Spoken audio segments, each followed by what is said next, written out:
Hi friends, சரி cinema buzz அப்டேட்டில் ஒரு அதிரடியான ஒரு அப்டேட்டோடு வந்திருக்கேங்க. சென்னை வுட்லேண்ட்ஸ் தேட்டரோடைய ஓனர் பார்த்தினாக்கா இந்தியா கிளிட்ஸ் யூடியூப் சேனலுக்கு ஒரு பேட்டி கொடுத்துருக்காரு. ஸோ அந்த பேட்டி ஆன்லைன் சோஷியல் மீடியாவில் இப்போ பயங்கரமாக வைரலாக போயின்னு இருக்குது. ஃப்ரீயாக இருந்தீங்கன்னா போய் பாருங்கள். அதில் அவர் ஓப்பனாகவே சொல்கிறாரு, லாஸ்ட் ஒரு 2-3 மாதமாகவே வந்து நம்ம திரையரங்கெலாம் பார்த்தினாக்கா ரொம்பவே வறட்சியில் இருக்குது. தமிழ்நாடு முழுக்க பார்த்தினாக்கா எந்த ஒரு திரையரங்கும் பெருசாக சொல்லிக்கிற அளவுக்குலாம் வசூல் இல்லை.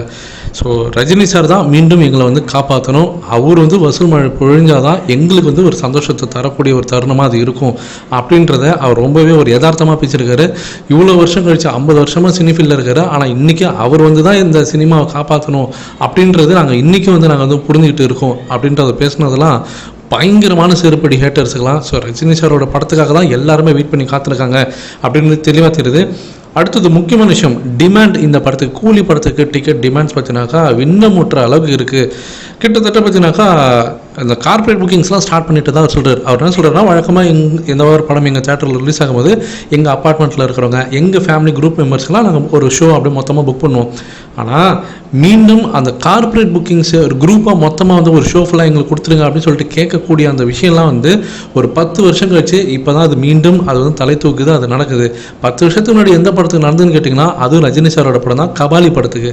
அதாவது கபாலி படத்துக்கு வரமாட்டா ஒரு ரியல் ஒரு கிரேசினஸ் வருது மக்களிடையே ஒரு படத்துக்கு வருதுனாக்கா இது எங்களால் கண்கூட பார்க்கும்போது கபாலிக்கு பிறகு இப்போ கூலி படத்துக்கு தான் இந்த அளவுக்கு ஒரு தாக்கம். கார்பரேட் புக்கிங்லாம் வந்து இப்போவே வந்து பேச ஆரம்பிச்சிட்டாங்க.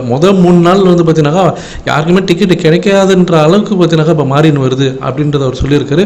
கொத்தாக வந்து எல்லாருமே டிக்கெட் புக்கிங்ஸ் பண்ணுறாங்க. டிமாண்ட் வந்து மேசிவாக இருக்குது அப்படின்றத அவர் சொன்ன அந்த ஒரு விஷயம் இப்போ ஆன்லைன் சோஷியல் மீடியாவில் காட்டுத்தீய போல் வைரலாக பண்ணிருக்கு. இதை பற்றி நீங்கள் என்ன நினைக்கிறீங்க?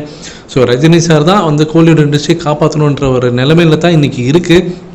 இன்றைக்கி அவர் தான் வந்து இன்றைக்கி தேட்டருக்கெல்லாம் பார்த்தீங்கன்னா ஒரு பெரிய வசூலை கொடுத்து அவங்களுடைய அந்த வறட்சியிலேருந்து காப்பாற்ற போகிறாரு. ஸோ டிமாண்ட் மேசிவாக இருக்குன்றது நமக்கு தெளிவாக தெரியுது. ஆனால் அதை தாண்டி ஒரு முக்கியமான விஷயம் நான் சொல்லணும். மலேசியாவிலேருந்து ஒரு லேட்டஸ்ட் அப்டேட் ஒன்று வந்திருக்குங்க. மலேசியாவில் அந்த first day first show ticket bookings open பண்ணியிருக்காங்க. ஓப்பன் பண்ண அந்த ஒரு ஹால் ஃபுல் டிக்கெட் பார்த்தீங்கன்னாக்கா வெறும் 5 நிமிஷத்தில் புக்கிங் ஆகி தீர்ந்துருக்கு. First day first show already பார்த்தீங்கன்னாக்கா ஹவுஸ்ஃபுல் ஆகிடுச்சுங்க மலேசியாவில். இதை பற்றி உங்களோட கருத்துக்கள் என்ன அப்படின்றது கீழே சொல்லுங்கள் ஃப்ரெண்ட்ஸ்.